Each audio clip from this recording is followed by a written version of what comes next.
Hi everyone, Miss Terry here. It's been a long time since I've been on film, so glad to be back.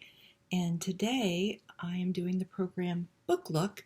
And Book Look is where I try to answer questions that I received from patrons about types of books that they're looking for. And one of my most recent letters came from a parent, and the parent was asking about books that have to do with feelings. Right now, there's a lot of feelings going on with back to school and with a lot of the changes that are happening in the school system because of this COVID environment that we're in. And so there's a couple books that came to mind that I thought I'd like to share with you today. The first book I wanted to share is called The Boy with Big, Big Feelings. It's by Brittany Wynn Lee, illustrated by Jacob Suva. And a big shout out to Beaming Books for letting me read this story to you today.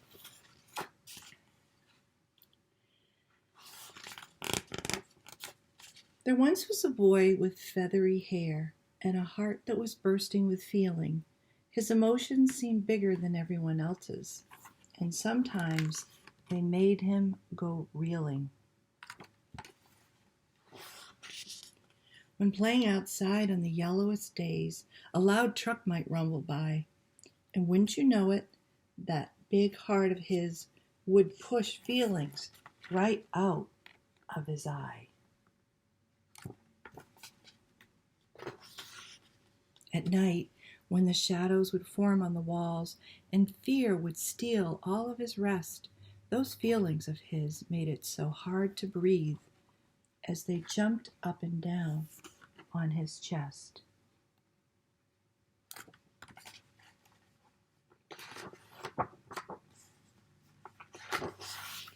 Sometimes when his play had to come to an end, or when things didn't go as he planned, the feelings would run down the length of his arms and clench when they got to his hands.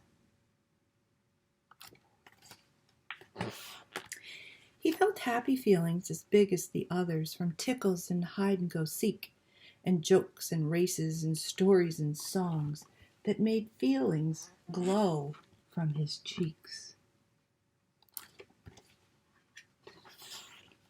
Beautiful things would stick in his brain and not leave him for hours and hours. The fur of a dog, a fluffy white cloud, his mama, a banjo, some flowers.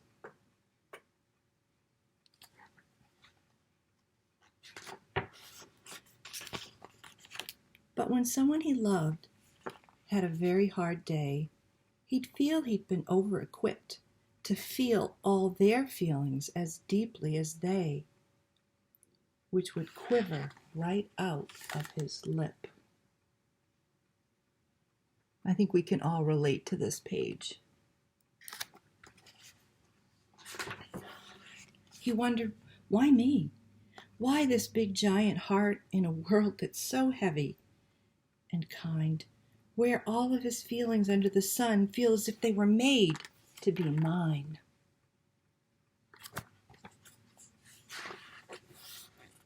So the boy tried to stuff all his feelings deep down to control what he thought he should hide, afraid that the others would make fun of him if they saw all he felt deep inside.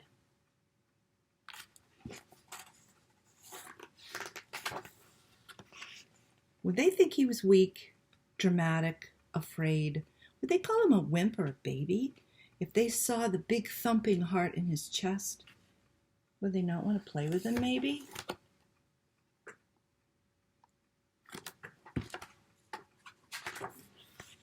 But while swinging one day, feeling oh so alone, he noticed a girl feeling blue, and he marveled, what's that? Could it be? Yes, indeed. Her emotions were extra big, too. Are you okay? The boy asked the girl. I'm fine. Just sometimes I get sad. He said, you do? Hey, I get sad too. I get scared and silly and mad.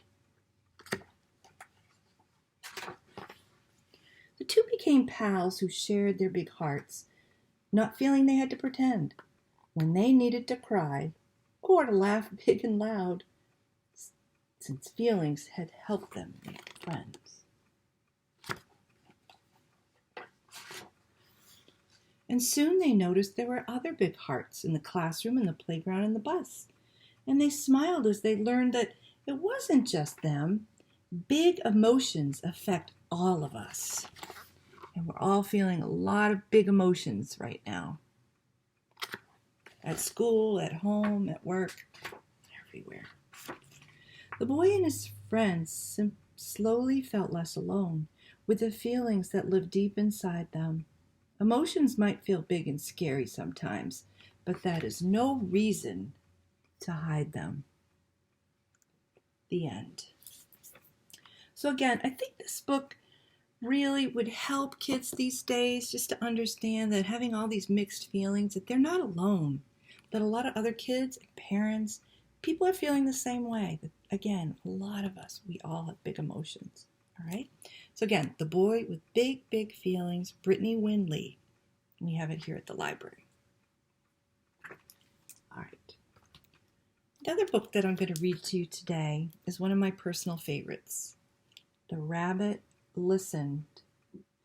And I think this story, again, at least for me, it's like another lesson that sometimes when you want to help someone's going through a hard time, I think your first impulse is you want to do something, talk to them, fix their problem.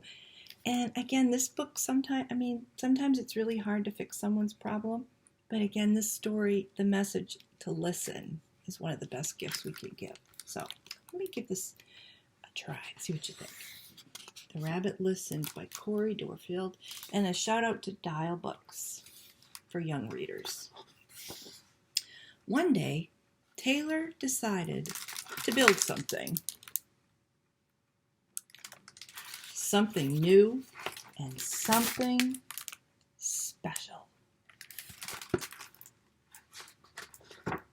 Something amazing.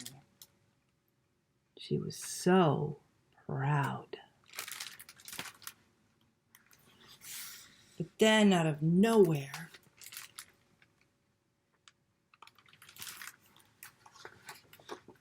things came crashing down.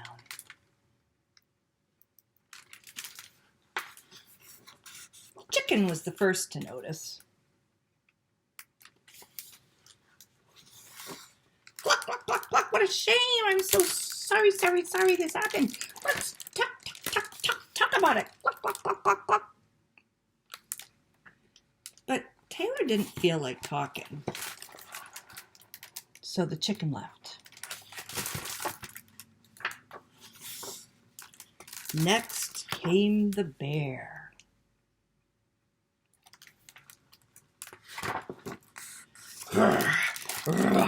How horrible. I bet you feel so angry. Let's shout about it.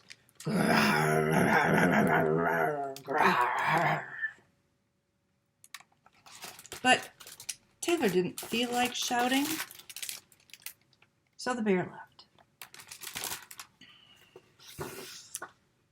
The elephant. Now the elephant just knew what to do. Ta-da! I can fix this. We just need to remember exactly the way things were. But Taylor didn't feel like remembering. So the elephant left.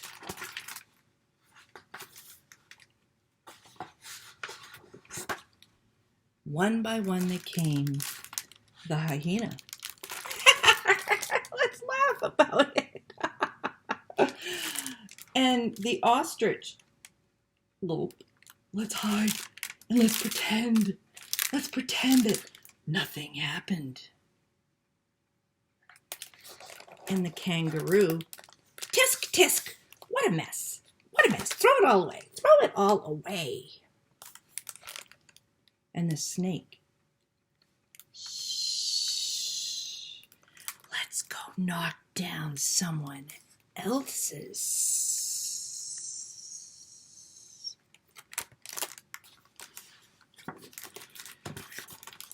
But Taylor didn't feel like doing anything with anybody. So eventually, they all left until Taylor was alone. In the quiet, Taylor didn't even notice the rabbit, but it moved closer and closer until Taylor could feel its warm body.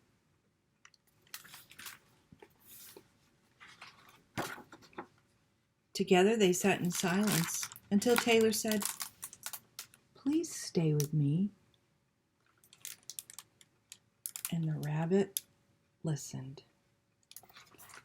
The rabbit listened as Taylor talked.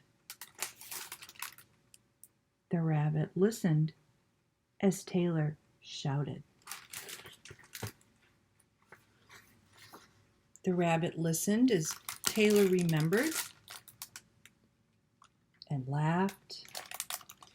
And the rabbit listened to Taylor's plans to hide, to throw everything away, and to ruin things for someone else.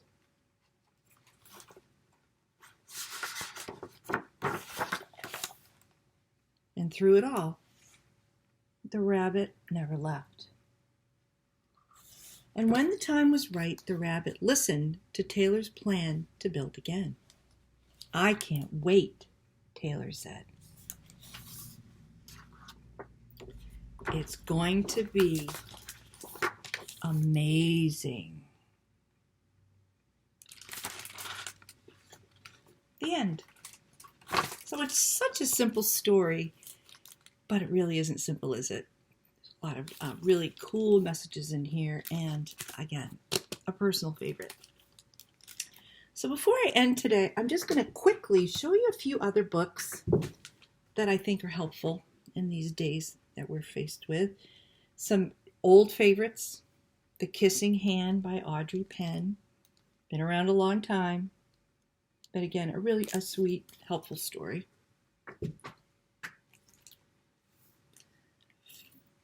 Finding Francois, a story about the healing power of friendship. Life has highs and lows, but good friends can always be found.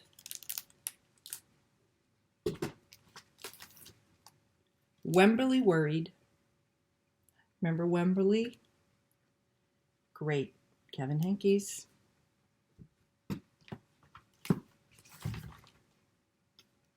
Anna Dewdney, Llama Llama Mrs. Mama. For any of those kiddos that are missing their parents when they're going back to school. Some old favorites.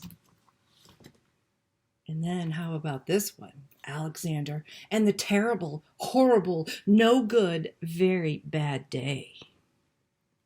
Been around a long time. Might be worth revisiting. It's a classic. And then last but not least, one of my new favorites. This book is called Brave as a Mouse by Nicola Carozzi. The illustrations are just phenomenal. And it's just a wonderful story about being brave, being helpful, and just a powerful book that's just well worth your time. So I highly recommend Brave as a Mouse. So anyway, so those are a few books that I'd recommend. I've tried to pick a variety, some old books, some new books, and I hope they're helpful. We'll have them on display here at the library, so I hope some of you will come in and give them a try. And in the meantime, keep reading, be kind, and hang in there. I'm really proud of all of our teachers, healthcare workers, frontline workers, kids, getting up and going to school every day, parents, everything you're dealing with. Really, this is a tough world we're in right now, but I want to thank everyone. Keep being kind, and we're going to get through this, all right? So take care, and I hope to see you soon at the Graves Library. Bye-bye.